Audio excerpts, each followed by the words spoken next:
ටික වෙලාවක් දෙන්න මට කට්ටිය මූණ ටික බලන්න ඕනේ. මොකද ආයේ මේ මූණ බලන්න සමහරක් විට ජීවිත කාලෙටම බැරි වෙයි. ඉතින් පළමුවෙන්ම විශේෂ හේතුන් පිට අදින නොපැමිණි ප්‍රොෆෙසර් චතුරංග සේනාරත්න සර්ටත් ඒ වගේම අංශ ප්‍රධානී ડોક્ટર ඉන්දිකා හේවාවතාරණ මැඩම්ටත් ඒ වගේම අධ්‍යයන සහ අනධ්‍යයන කටයුතු නිරත වන ආදරණීය සියල්ලගෙන්ම අවසරයි. ඒ වගේම මාගේ 15 වෙනි පරම්පරාවේ සියලු දෙනාගෙන්මද අවසරයි.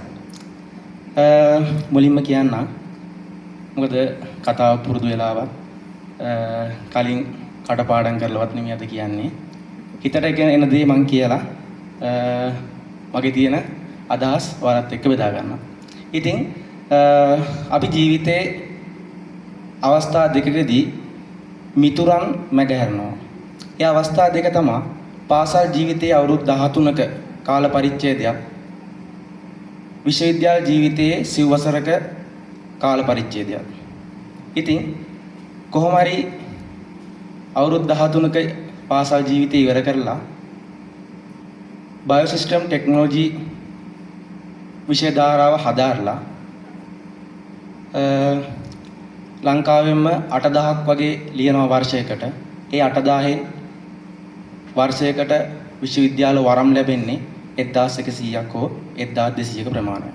ඉතින් ඒ වරමිනුත් අපි විශිෂ්ට ලෙස ජයග්‍රහණ ලබාගෙන ඒකනොත් අපි විශ්වවිද්‍යාල 11කින් තරඟවදිලා ශ්‍රී ලංකා ඌවැල්ලස් විශ්වවිද්‍යාලයට පිවිසුම් ලැබුවා. ඇත්තටම කිව්වොත් සරසවි විශ්වවිද්‍යාලය නැත්නම් අපි කියනවා මීදුම් විශ්වවිද්‍යාලය. ඉතින් ගොඩක්ම තියෙන්නේ දුකක් එක් අතකින් සතුටකුත් තියෙනවා. ඉවරනේ මේ කරදරේ කියලා නේ. සාමාන්‍යයෙන් හිතනවා අපිට. හැබැයි යෝගෙ තින් නේද අපි සීනියර්ස් අයියලා කරන් අහනකොට මල්ලි පොඩ්ඩක් උඹ ගෙදර ගිහිල්ලා බලහන්කෝ ඉන්න පුළුවන්ද කියලා. උදේට ලෙක්චර් යන්න හිතේ උඹට. උඹට ස්ට්‍රෙස් එක වැඩි වෙන්නේ එතකොට. ඔය වචන කියනකොට හිතට මොකද්ද කියන තැන බයක් දැනෙනවා. දුකක් දැනෙනවා. ආයේ කවදා හොස්ටල් එකේ උඩ තට්ටුවේ ඇඳී ඉඳගෙන ඔය මක්කයි කරන්නේ ඔය මක්කයි කයයි කියලා ඒ වචන ටික අහන්න ආයේ කිසිම දායක නොලැබෙයි බොහෝ දුරට. ඉතින් 15 වෙනි පරම්පරාව විදියට අත්ම කිව්වොත් කොල්ලෝ ටික මම විශේෂයෙන් කියන්නම්. කොල්ලෝ ටික ගත්තොත් ටැලන්ට් තියෙන ගොඩක් කට්ටිය ඉන්නවා මෙතන. ඇත්තම කතාව ඒක. මොකද මේ අවස්ථාව හම්බෙලා නැහැ මට කියන්න. හේතුව තමයි ගොඩක් කට්ට කෑව. ඇත්ත කතාව මේක. මොකද අපි එනකොට බැච් 4ක් තමයි මුලින් හිටියේ. මගේ මතකේ නිවැරදිව බැච් 4යි. ඒතකොට පස්වෙනි පරම්පරාව විදිහට තමයි අපි මේ විශ්වවිද්‍යාල පිවිසුනේ. අපි තමයි මේකේ පුඩු කවරවල කවර ටික පව අපි ඉවත් කරේ. ඉතින් ඒ පටන් ගත්ත ආරම්භයත් එක්ක පළවෙනි අවුරුද්ද කොරෝනා සමයේ හින්දා අපිට බොහෝ දුරට ඔන්ලයින් ලෙක්චර් මගින් තමයි පැවැත්වුවේ. ඉතින් ඉතිරි අවුරුදු 3 අපි විශ්වවිද්‍යාලයට ප්‍රවේශ වෙලා අපේ ජීවිතේ ලස්සනම අවුරුදු කිහිපය අලංකාර ලෙස ඉතා සුමටව ඉතා එක කියන්න වචනයක් නැහැනේ. ඒක කියන්න වචනයක් නැහැ. ආදරණීයන් ලෙස අපි ඔක්කොම එකට හිටිය එක පවුලක් විදියට. ඉතින් ඒ පවුල අද විසිරී යන දවස වෙනවද? ඒ පවුලක් BBST One Fame කියන එක අද මෙතනින් විසිර යනවා. නමුත් කියන්න තියෙන්නේ කෙදිනෙකෝ අපි හම්බෙයි. පාර මඟ දොටක නැත්තම් මෙතන ඉන්න පුද්ගලයෝ සමහරක් වෙලාවට ප්‍රසිද්ධ කට්ටිය වෙන්න පුළුවන්. ජීවිතේ ලොකු තැන් වලට යයි.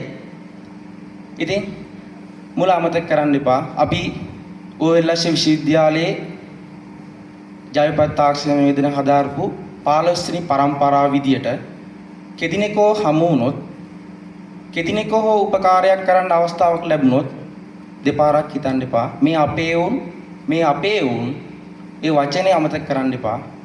ඉතින් ඒ 15 වෙනි පරම්පරාව කියන දේ තියාගෙන අපි අද නික්ම යනවා විශ්වවිද්‍යාල වරම් ආය අපිට නැත. ඉතින් අවසාන වශයෙන් කියන්න තියෙන්නේ අපේ ගුරු මැඩුල්ල.